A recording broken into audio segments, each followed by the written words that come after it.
وہاں پر ہم یہ بچوں اور بچیوں کو وظائف دے رہے تھے. تو ایک بیٹی آئی تو میں نے ان سے پوچھا بیٹی آپ کا تعلق کہاں سے ہے؟ تو کہنے لگی کہ میں چکوال سے میرا تعلق ہے. تو میں نے کہا کہ آپ کے والد کیا کرتے ہیں؟ ان کا کہ وہ ان کا سایہ اٹھ چکا ہے. میں نے کہا والدہ آپ کی؟ کہ وہ بھی دنیا میں نہیں ہیں. تو میں نے کہا پھر کتنے بہن بھائی ہیں؟ وہ کہنے لگی کہ بڑا اس نے ضبط سے کام لیا، اس کی آنکھوں میں آنسو تھے لیکن بڑے اس نے صبر سے کام لیا. ان کا کہ میں وزیر اعلیٰ ہم 4 بہن بھائی ہیں اور میں سب سے بڑی ہوں اور میں تعلیم حاصل کر رہی ہوں اور دوسرے میرے چھوٹے بھائی بہن وہ بھی اسکول میں جاتے ہیں. تو میں نے کہا کہ کس طرح گزر اوقات ہوتا ہے؟ کہ ہمارے چچا ہیں وہ ہمیں ہمارا خیال کرتے ہیں لیکن میں نے کہا کیا کاروبار ان کا؟ ان کا کوئی کاروبار نہیں، وہاں پر وہ گھاس پھوس کاٹتے ہیں اور بازار میں منڈی میں لا کے وہ بیچتے ہیں اور بڑی مشکل سے گزر اوقات ہوتی ہے. یہ ہے، آپ اندازہ کریں کہ حالات، یعنی کہ زندگی کتنی تنگ تھی اس خاندان کے اوپر. اور یہ ایک بچی کا یہ معاملہ نہیں ہے، اس ملک میں اس طرح کی لاکھوں بچیاں ایسی ہیں پورے پاکستان میں جن کے اوپر زندگی تنگ ہے لیکن ان کے جذبے اتنے جوان ہیں اور اتنا مصمم ارادہ ہے کہ وہ چاہتی ہیں کہ ہم تمام مشکلات کو چیرتے ہوئے ہم ڈاکٹرز بنیں، انجینئرز بنیں، اپنے خاندان کا نام روشن کریں اور پاکستان کا نام روشن کریں. میں سمجھتا ہوں کہ یہ نہ سیاست ہے نہ کوئی اور چیز ہے، یہ عبادت ہے کہ تعلیم کا فروغ.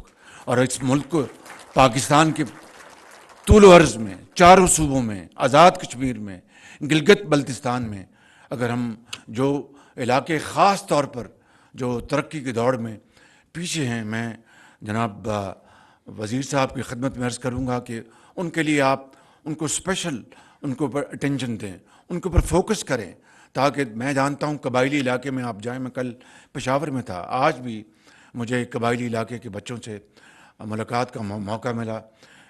ایک نام میں نہیں لیتا، ان کے والد مزدوری کرتے ہیں اور وہ دیکھیں اپنا کتنے ایک فخر کے ساتھ اور ایک اعتماد کے ساتھ یہاں وہ بچہ کھڑا تھا اور تعلیم کے حصول کے لیے وہ ہر چیز کرنے کو تیار ہے، چاہے وہ رات کو اس کو ایک لالٹین کے نیچے پڑھنا پڑے یا جس طریقے سے بھی. تو اگر حکومت وقت اور اشرافیہ اور صاحب ثروت اور وہ لوگ جن کو اللہ تعالیٰ نے بے پناہ نعمتوں سے مالا مال کیا ہے، اگر وہ آگے نہیں بڑھیں گے اور ان کروڑوں بچوں اور بچیوں کا ہاتھ نہیں تھامیں گے تو نہ اس دنیا میں نہ اگلے جہاں میں نہ میری معافی ہوگی نہ کسی اور کی معافی ہوگی. میں سمجھتا ہوں کہ آج یہ وقت ہے کہ ہم تعلیم کے اوپر پوری طرح ہم فوکس کریں اور تعلیم جو ہے وہ جو کہ بامانی ہو، جس کی ریلیونس ہو آج کے زمانے میں، اور وہ ایک ٹیکنیکل ایجوکیشن ہے. آج تعلیم کے شعبے اتنے ترقی کر گئے ہیں کہ ذہن میں اس کو پوری طرح اس کی تصویر کشی ممکن نہیں ہے. آج انفارمیشن ٹیکنالوجی ہے، آج آرٹیفیشل انفارمیشن ہے، آج جدید لوازمات ہیں، چاہے وہ زراعت لے لیں، چاہے وہ میڈیکل سائنس لے لیں، چاہے وہ کیمسٹری لے لیں، فزکس لے لیں. حتیٰ کہ آج زراعت جو ہے وہ جو ہوا میں جو آج کل بڑے ماڈرن گیجٹریز ہیں ان کے ذریعے وہ زراعت ان کو نیچے سے وہ باقاعدہ تصویر کشی کرتے ہیں اور بتاتے ہیں کہ یہ جگہ ہے جہاں پر بیماری پھیل رہی ہے، اور صرف اسی جگہ کے اوپر وہ سپرے ہوتا ہے. وگرنہ جب یہ آلات نہیں تھے تو وہ سپرے کی قیمت بھی مہنگی اور پورے علاقے میں جو تندرست جو پودے ہیں ان کو بھی تباہ کر دیتے تھے. اسی طریقے سے آج کی جدید زراعت کے آلات بتاتے ہیں کہ فلاں جگہ پانی کی کمی ہے، وہاں پر وہ باقاعدہ میجرڈ وہاں پر پانی وہاں پر دیتے ہیں. تو اس طرح قومیں ترقی کرتی ہیں اور یہی اصول جو ہے وہ زندگی کے ہر شعبے میں یہ عمل پیرا ہے. میں سمجھتا ہوں کہ آج کی اس محفل کے حوالے سے میں یہ آپ کو یقین دلاتا ہوں ہماری حکومت کی مدت 14 اگست کو ختم ہو جائے گی. اس کے بعد جب بھی الیکشن اکتوبر میں نومبر میں جب بھی ہوتے ہیں، الیکشن کمیشن نے اس کا اعلان کرنا ہے. میری دعا ہے اور مجھے یقین آپ سب کی دعا ہے کہ جو بھی حکومت آئے عوام کے ووٹوں سے وہ تعلیم کو نمبر 1 پرائیورٹی دے کہ اس کے بغیر اندھیرے رہیں گے, اس کے بغیر ملک آگے نہیں چلے گا. میں اس کے علاوہ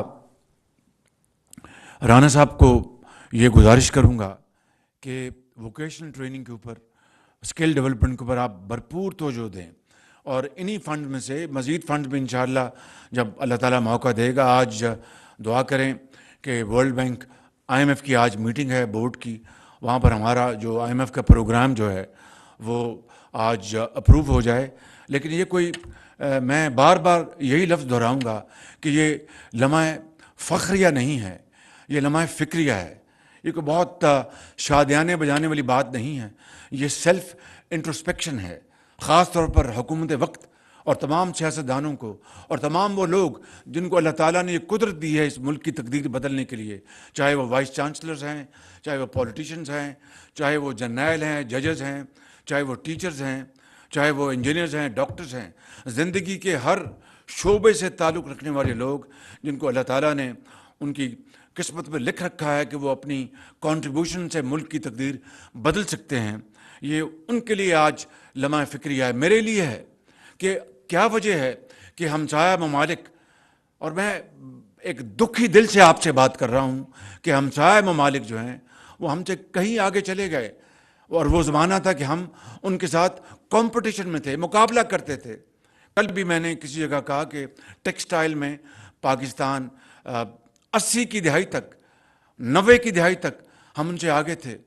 90 کی دہائی میں ہماری جو ہمارا روپیہ ہے اس کی قدر ان سے زیادہ تھی.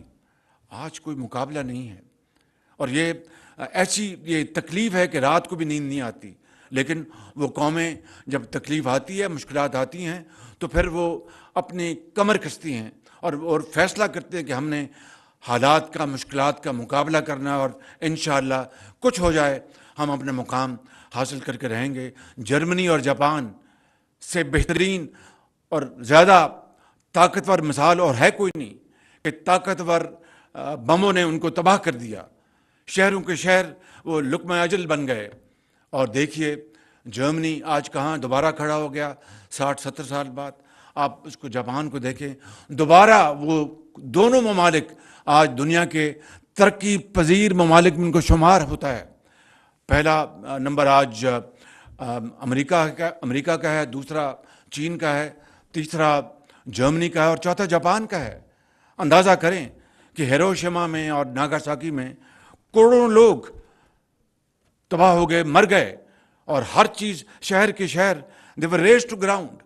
اور کس طرح وہ دوبارہ انہوں نے فیصلہ کیا کہ نہیں, ہم نے جینا ہے, مرنا نہیں ہے. یہ وہ مثالیں ہیں میں سمجھتا ہوں کہ ہمیں حوصلہ دیتی ہیں, اور انشاءاللہ مجھے اس میں کوئی کہنے میں باک نہیں کہ انشاءاللہ اس قوم میں بڑی توانائی ہے, بڑی ہمت ہے, خدا کی قسم. اور انشاءاللہ مجھے پورا یقین ہے کہ ہم فیصلہ کر لیں, ایک ہو جائیں, اکٹھے ہو جائیں, ایک زبان سے بات کریں, تو پھر انشاءاللہ وہ وقت آئے گا کہ آج جگہ جگہ ہم جا کے پاکستان کو ڈیفالٹ سے بچانے کے لیے ادھار مانگ رہے ہیں, IMF کی منتیں کر رہے ہیں. یہ زندگی بسر کرنے کا یہ طریقہ نہیں ہے. زندہ قومی تو وہ اقبال کا وہ کیا شعر ہے کہ خودی کو کر بلند اتنا, خودی کو کر بلند اتنا کہ ہر تقدیر سے پہلے, خودی کو کر بلند اتنا کہ ہر تقدیر سے پہلے خدا بندے سے خود پوچھے بتا تیری رضا کیا ہے. لیکن میرے عظیم بزرگوں اور بہنوں, یہ خودی, یہ گردن میں سریے والی خودی نہیں ہے. یہ خودی محنت کی ہے, یہ اظہار کی ہے, یہ قربانی کی ہے, یہ ہمت کی ہے, یہ دیانت کی ہے خودی ہے. اور یہ وہ ایک عظیم یہ نقطہ ہے جو حضرت علامہ اقبال نے ہمیں بتایا. اس طرح کے بے شمار انہوں نے جو اشعار کہے ہیں, جیسے کہ خون جو ہے وہ دوڑنا شروع ہو جاتا ہے بڑی تیزی کے ساتھ, کہ کس طرح جو آزادی جو ہے وہ اصل آزادی وہی ہے جو معاشی آزادی ہے. تو میں آپ کا زیادہ وقت نہیں لوں گا. آپ خود ماشاءاللہ بڑے بڑے اپنے تائیں آپ پروفیسرز ہیں, وائس چانسلرز ہیں, ٹیچرز ہیں, بہت انتہائی لائق احترام. میں آپ کی خدمت میں صرف یہی عرض کروں گا کہ حکومت کا فرض ہے کہ ہم ہر طریقے سے ہم اس قوم کے عظیم بچوں اور بچیوں کے لیے جو کچھ بھی ہم کر سکتے ہیں ہم کریں. تو لہٰذا یہ 14 ارب روپے کا بالکل ہم نے تخمینہ یہی بنایا ہے. خدا کرے اور اللہ تعالیٰ کرے کہ ہمارے پاس اتنے وسائل موجود ہوں کہ ہم ان 14 ارب کو ہم اگر 1400 ارب نہیں تو 140 ارب ہم کر دیں, تاکہ جس سے کہ اس ملک کے طول و عرض میں تعلیم کی جو نور ہے وہ پھیل جائے اور پاکستان اپنا کھویا ہوا مقام دنیا میں حاصل کر سکے. مشکل ہے, ناممکن نہیں. اور چین کی مثال ہمارے سامنے ہے. 49 میں چین نے آزادی ان کو ملی, ہم 47 میں ہم نے آزادی کی آنکھ کھولی ہم نے, اور چین کے مقابلے میں 70 میں پاکستان کا جو پر کیپٹا انکم تھا ان سے زیادہ تھا, جی ڈی پی ہماری ان سے زیادہ تھی. آج چین کہاں اور ہم کہاں. آج چین ہمارا اللہ کا شکر ہے, لاکھ لاکھ شکر ہے کہ ہمارا بہترین دوست ہے. اس برے وقت میں جس طرح چین نے ہمارا ہاتھ تھاما, نہ میں ان کا شکریہ ادا کر سکتا ہوں, نہ آپ, نہ پوری قوم. انہوں نے ایک دوست بن کر انہوں نے یہ خطرہ ان کو محسوس ہو گیا تھا کہ پاکستان بہت مشکلات میں اور ان کو بہت تنگی ہے. انہوں نے ہمیں پچھلے 3 مہینے میں انہوں نے $5 ارب انہوں نے ہمیں واپس کیا. اسی طریقے سے آپ نے دیکھا کہ سعودی عرب نے کل خزانے میں 2 ارب جمع کروایا. $1 ارب انشاءاللہ یو اے ای سے ایک آدھ دن میں پہنچ جائے گا. ہم ان کے بے پناہ شکر گزار ہیں, اور میں ان کا شکریہ نہیں ادا کر سکتا اگر چاہوں بھی, کیونکہ انہوں نے پاکستانی قوم کے لیے جو محبت اور جو عقیدت دکھائی ہے وہ بے مثال ہے. لیکن میرے بزرگوں اور میرے بہنوں, یہ زندگی بسر کرنے کا طریقہ نہیں. ہمیں اس کو بدلنا ہوگا, اور اسی طریقے سے بدل سکتے ہیں. راستہ یہی ہے تعلیم کا, جس میں زراعت بھی ہے, جس میں سائنس بھی ہے, جس میں ڈیولپمنٹ بھی ہے, ریسرچ بھی ہے, معدنیات. اب معدنیات کے اوپر میں آپ بات کروں تو بات بہت لمبی ہو جائے گی, بہت دور تلک چلی جائے گی. لیکن صرف اختصار کے ساتھ کہنا چاہتا ہوں کہ اربوں ڈالر کے معدنیات یہاں پر مدفن ہیں پاکستان میں, مگر بجائے کہ ہم ایکسپورٹ کر کے اور پاکستان کے طول و عرض میں خوشحالی کا پیغام لاتے, ہم نے اربوں روپے جو قانونی فیسیں بھری ہیں. ہمارے خلاف جو مقدمے ہوئے باہر یورپ میں یا دوسری ممالک میں, ہم نے اربوں روپے قانونی فیسیں بھری ہیں. یہ غریب ملک, قرضوں پر جینے والا, ایک دھیلے کی ہم نے ابھی اس میں سے منافع کے طور پر کوئی چیز نہیں کمائی. تو قومیں کبھی اس طرح رہتی ہیں. جاپان وہ ملک ہے جو ہر چیز امپورٹ کرتا ہے دنیا میں, کوئی خام مال نہیں وہاں پر. جنوبی کوریا ہر چیز امپورٹ کرتا ہے, کوئی خام مال نہیں. لیکن وہ اپنے ذہنوں سے, اپنے نالج سے, اپنی ٹیکنیکل ایکسپرٹیز سے, تجربے سے وہ اس خام مال کو وہ کنورٹ کرتے ہیں فنش پروڈکٹس میں, اور اربوں ڈالر کی وہ ایکسپورٹ کرتے ہیں. ٹریلینز کی ان کی ایکسپورٹس ہے. یہ مثالیں ہمارے سامنے ہیں. لیکن 75 سال ہم مثالیں دیتے آئے, تقریریں کرتے آئے, مرثیے پڑھتے آئے, اشعار پڑھتے آئے, بڑی گرجدار آواز میں. ایک چیز کا فقدان رہا, وہ ہے عمل کا. نہ یہ نوری ہے نہ ناری ہے, عمل. اور عمل کے اوپر ہم آج کاربند ہو جائیں, فیصلہ کر لیں, تو ہماری زندگی بدل جائے گی. یہ آنے والی نسلیں ہمیں دعائیں دیں گی, وگرنہ یہ ہمیں بد دعائیں دیں گی.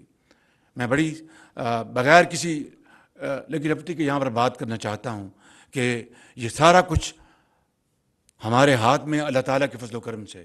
ہم اگر تقدیر کو ہم نے بدلنا ہے, خوشحالی کی طرف جانا ہے, تو کوئی رکاوٹ رہ نہیں سکتی. اور اگر اسی طرح مجبوری کی حالت میں ہمیں رہنا ہے اور مانگتے رہنا ہے, تو یہ بھی ہمارا اپنا فیصلہ ہے, کسی اور کا فیصلہ نہیں ہے. آئیے آج اس عظیم محفل کی حوالے سے ہم یہ فیصلہ کریں اور یہ عہد کریں کہ ہم تعلیم کے شعبے کو ہم اتنی اس کو عروج دیں گے, فروغ دیں گے, تمام وسائل ہم نشاور کریں گے اور پاکستان کو عظیم بنائیں گے. میں آخر میں جناب وزیر تعلیم کا اور ان کے تمام ساتھیوں کا, ہماری جو پارلیمنٹیرینز ہیں وہ اس بارے میں بڑی کمٹمنٹ سے کام کر رہے ہیں, اور تمام ہمارے جو سرکاری افسران ہیں, سیکرٹری ایجوکیشن اور دوسرے جو یہاں پر ہمارے انتہائی قابل احترام ٹیچرز بیٹھے ہیں، پروفیسرز، میں آپ سب کا شکریہ ادا کرتا ہوں، اور اللہ تعالیٰ سے دعا ہے کہ انشاءاللہ ہم اس سفر پر چل پڑیں جس کی یہ قوم دہائیوں سے جس کی منتظر ہے۔ میرے ساتھ نعرہ لگائیں، پاکستان! آواز نہیں ہے، پاکستان! قائد اعظم! بہت شکریہ آپ کا۔ پاکستان ایجوکیشن وزیر اعظم شہباز شریف پاکستان ایجوکیشن انڈومنٹ فنڈ اور قومی نصاب کے آغاز کی تقریب سے خطاب کر رہے تھے۔ اس موقع پر ان کا یہ کہنا تھا کہ IMF ہمارے لیے لمحہ فکریہ ہے۔ انہوں نے کہا کہ معاہدہ شادیانہ بجانے کی بات نہیں ہے۔ وقت ہو گیا۔